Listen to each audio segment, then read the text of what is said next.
നമസ്കാരം, വെട്ട ന്യൂസ് എക്സ്പ്രസിലേക്ക് സ്വാഗതം. രാജ്യം ഇന്ന് 78ാം സ്വാതന്ത്ര്യദിനം ആഘോഷിക്കുന്നു. ബ്രിട്ടീഷ് ആധിപത്യത്തിൽ നിന്ന് രാജ്യം സ്വതന്ത്രമായതിന്റെ ഓർമ്മ പുതുക്കി രാജ്യത്തെ ഓരോ ജനങ്ങളും സ്വാതന്ത്ര്യദിനത്തെ വരവേൽക്കുകയാണ്.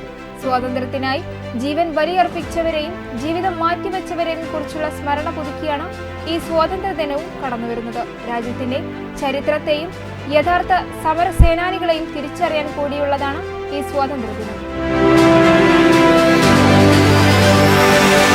കൈതവളപ്പ് AMLP സ്കൂളിൽ മൗന പ്രാർത്ഥനയോടെ ഇന്ത്യയുടെ 78ാം സ്വാതന്ത്ര്യ ദിനാഘോഷ പരിപാടികൾക്ക് തുടക്കം കുറിച്ചു. വാർഡ് കൗൺസിലർ സജ്ന അൻസാർ പരിപാടികൾ ഉദ്ഘാടനം ചെയ്തു. തിരൂർ സ്റ്റേഷനിലെ സീനിയർ CPO KK ഷിജിത്തിന് മുഖ്യമന്ത്രിയുടെ പോലീസ് മെഡൽ. താനൂർ കേപുരം സ്വദേശിയാണ് 37-കാരനായ ഷിജിത്ത്.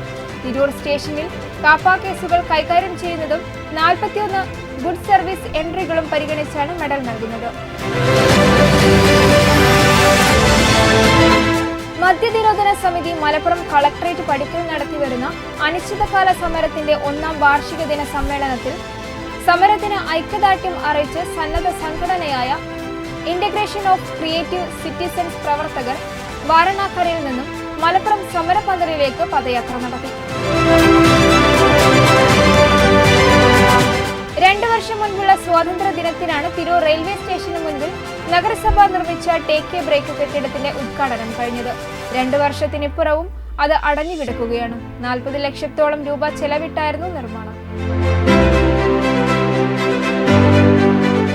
വയനാടിന് കൈത്താങ്ങായി ട്രാൻസ്ജെൻഡർ വ്യക്തികളുടെ സംഘടനയായ democratic transgender federation of Kerala സംസ്ഥാന തലത്തിൽ DTFK അംഗങ്ങളിൽ നിന്നും സമാഹരിച്ച 80,000 രൂപ മുഖ്യമന്ത്രിയുടെ ദുരിതാശ്വാസ നിധിയിലേക്ക് കൈമാറി.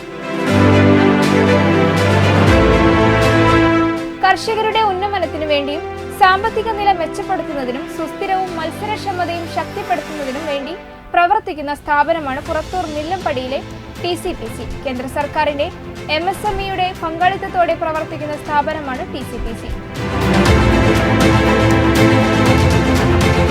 വെട്ടം പഞ്ചായത്തിൽ മാലിന്യമുക്ത നവകേരളം ഏകദിന ശില്പശാല നടത്തി. ഇതിൽ ഉയർന്ന ആശയങ്ങളും അഭിപ്രായങ്ങളും ക്രോഡീകരിച്ച് ജനകീയ പിന്തുണയോടെ മാലിന്യമുക്ത വെട്ടം പദ്ധതി നടപ്പാക്കാൻ തീരുമാനിച്ചു. 150ഓളം പ്രതിനിധികൾ പങ്കെടുത്തു. ഫാത്തിമ മാത ഹയർ സെക്കൻഡറി സ്കൂളിന്റെ സുവർണ ജൂബിലി ആഘോഷത്തിന്റെ ഭാഗമായി ഓഗസ്റ്റ് 12-ന് രാവിലെ 10 മണി മുതൽ ഉച്ചയ്ക്ക് 12:30 വരെ നാട്ടുകാർക്ക് വേണ്ടി സൗജന്യ മെഡിക്കൽ ക്യാമ്പ് സംഘടിപ്പിച്ചു. അൽമാസ് കമ്മ്യൂണിറ്റി ക്ലിനിക് തിരൂരും ഫാത്തിമ മാത സ്കൂളും സംയുക്തമായി സംഘടിപ്പിച്ച മെഡിക്കൽ ക്യാമ്പിന്റെ ഉദ്ഘാടനം തിരൂർ നഗരസഭ വൈസ് ചെയർമാൻ രാമൻകുട്ടി പാങ്ങാട്ട് നിർവഹിച്ചു. പൊന്മുണ്ടം ഗവൺമെന്റ് ഹയർ സെക്കൻഡറി സ്കൂളിൽ വിദ്യാർത്ഥികൾ ശേഖരിച്ച മുഖ്യമന്ത്രിയുടെ ദുരിതാശ്വാസ നിധിയിലേക്കുള്ള ഫണ്ട് ഹെഡ്മാസ്റ്റർ K അഷ്റഫ് ജില്ലാ കളക്ടർ VR വിനോദിന് കൈമാറി. 10ാം ക്ലാസ് വിദ്യാർത്ഥിനിയെ തൂങ്ങിമരിച്ച നിലയിൽ കണ്ടെത്തി. മങ്ങാട് സ്വദേശി കൊല്ലപ്പറമ്പിൽ ഗണേഷിന്റെ മകൾ ശ്രുതിയെയാണ് വീടിനുള്ളിൽ തൂങ്ങിമരിച്ച നിലയിൽ കണ്ടത്.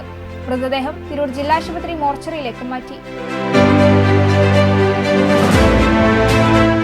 All Kerala gold and silver merchant association സംസ്ഥാന കമ്മിറ്റി അവതരിപ്പിക്കുന്ന ഓണം സ്വർണോത്സവം 2024 തിരൂർ മേഖലാതല ഉദ്ഘാടനം തിരൂർ ചേംബർ ഓഫ് കൊമേഴ്സ് ഓഡിറ്റോറിയത്തിൽ നടന്നു.